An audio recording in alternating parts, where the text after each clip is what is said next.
Direction of magnetic field निकालेंगे इन a circular wire. Okay, सो इसके अंदर डायरेक्शन ऑफ फील्ड निकालने के लिए जो रूल यूज करेंगे वो हम राइट हैंड थंब रूल ही यूज करेंगे. मैंने क्या किया है, यहाँ पे एक कार्डबोर्ड लिया है, एक सर्कुलर कॉइल ली है. इस सर्कुलर कॉइल को मैंने बैटरी से कनेक्ट किया है और यहाँ पे मैंने क्लोज्ड स्विच लगा है. हमें पता है कि जो करंट है वो पॉजिटिव से नेगेटिव की तरफ जाता है. So what is the direction of current here? Like this.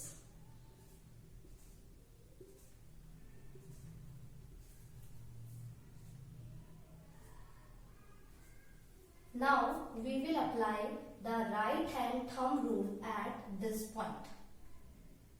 Take your right hand like this.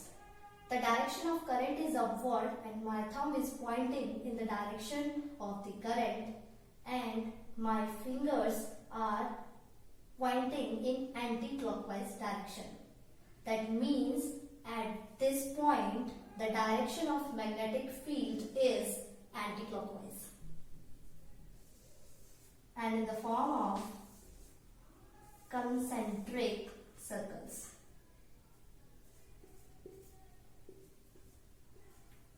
Now let's apply the right hand thumb rule at this point. We can see at this point the direction of current is downward. So hold your right hand like this.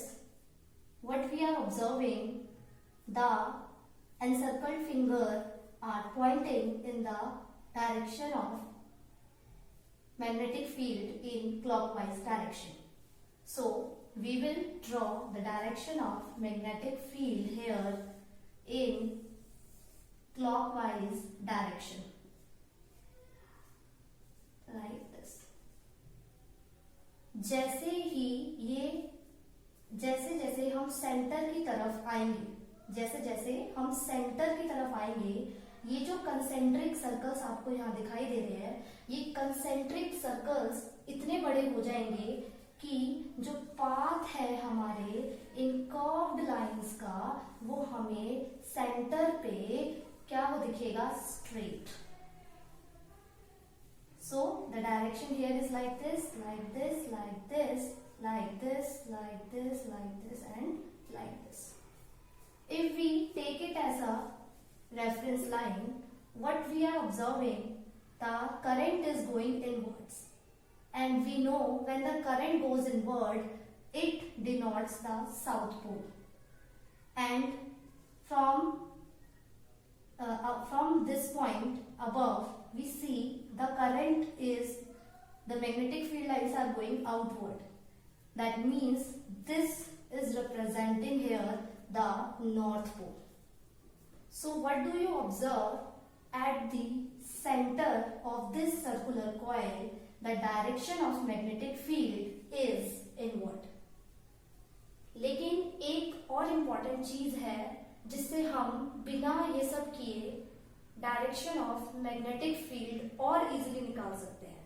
वो क्या है?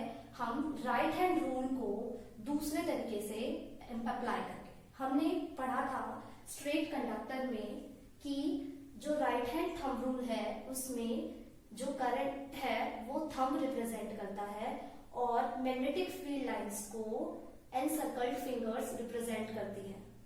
लेकिन अगर आपके पास current circular wire में flow करता है तो उस जगह पे आपकी एनसर्कल्ड फिंगर्स पॉइंट करती हैं in the direction of current and हमारा जो थंब है वो पॉइंट करता है in the direction of magnetic field.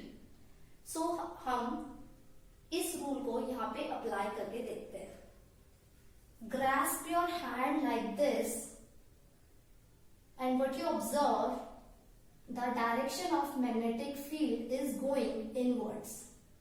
If the current in the coil flow in the other direction, then we will grasp our hand like this and the direction of the magnetic field will go outwards. So what you observe, if the direction of current is like this, then hold your hand like this and the direction of magnetic field at the center of this coil is inward. If the direction of current is like this, then hold your fingers in this way and the direction of magnetic field lines is going outward. Here the direction of magnetic field lines is inward. मैं cross से represent कर रही हूँ यहाँ पे इसे, और यहाँ पे direction of magnetic field line हमारी आउटवर्ड आई, मैंने इसको एक डॉट से रिप्रेजेंट कर दिया। सिमिलरली आपने जब यहाँ पे और यहाँ पे दोनों जगह मैग्नेटिक फील्ड लाइंस ड्रॉ करी, आपने क्या ऑब्जर्व किया कि सेंटर पे जो मैग्नेटिक फील्ड लाइंस थी वो परपेंडिकुलर थी इस प्लेन ऑफ कॉइल के, और क्या थी, इनसाइड थी, लाइक दिस। जैसे मैंने यहाँ मार्कर रखा है सेंटर पे, तो ये लाइन इस प्लेन ऑफ कॉइल के परपेंडिकुलर जा रही है और अंदर की तरफ जा रही है। तो at the centre of the coil में जो डायरेक्शन ऑफ मैग्नेटिक फील्ड होती है वो क्या होती है, इनसाइड द कॉइल। अब हम पढ़ेंगे कि ऐसे कौन कौन से फैक्टर्स हैं जिसपे strength of magnetic field in a circular wire, circular current carrying wire depend करती है। तो हमारा जो फर्स्ट फैक्टर है जिसके ऊपर हमारा strength of magnetic field in a current carrying circular wire depend करती है, वो फर्स्ट फैक्टर है हमारा करंट। तो इसने बोला कि मैग्नेटिक फील्ड स्ट्रेंथ, करंट के लिए मैग्नेटिक फील्ड स्ट्रेंथ जो है डायरेक्टली प्रोपोर्शनल होती है मैग्नीट्यूड ऑफ करंट के।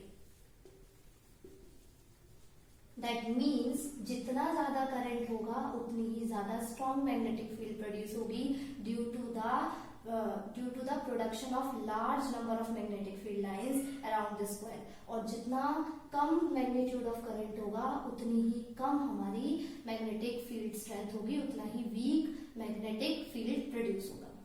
दूसरा फैक्टर है number of turns of A coil. इस केस के लिए हमारा जो मैग्नेटिक फील्ड स्ट्रेंथ है वो डायरेक्टली प्रोपोर्शनल होता है number of turns of A coil. कहने का मतलब है ये जो कॉइल मैंने ली है सिर्फ एक टर्न के लिए, आप इसमें 10 टर्न्स कर दो, 20 टर्न्स कर दो, तो जितने ज्यादा आप नंबर ऑफ टर्न्स इस कॉइल के बढ़ा दोगे उतनी ही ज्यादा आपकी क्या होगी, मैग्नेटिक फील्ड स्ट्रॉन्ग होगी। ठीक है। थर्ड फैक्टर जो है हमारा वो है radius of the coil. Third factor क्या है, radius of the coil. Suppose इस कॉइल का रेडियस मैंने मान लिया, इस कॉइल का रेडियस यहां से इस पॉइंट से लेके यहां तक r है, तो मैग्नेटिक फील्ड स्ट्रेंथ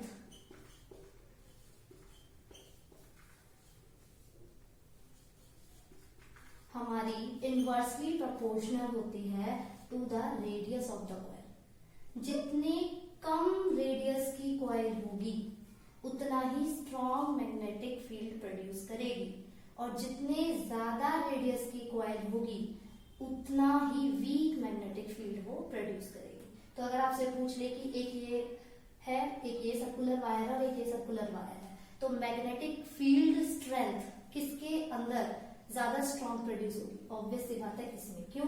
क्योंकि इसका जो रेडियस है वो कम है और इसका जो रेडियस है वो क्या है, ज्यादा है। Clear? So this is all about magnetic field due to a current in a circular wire. Thank you, class.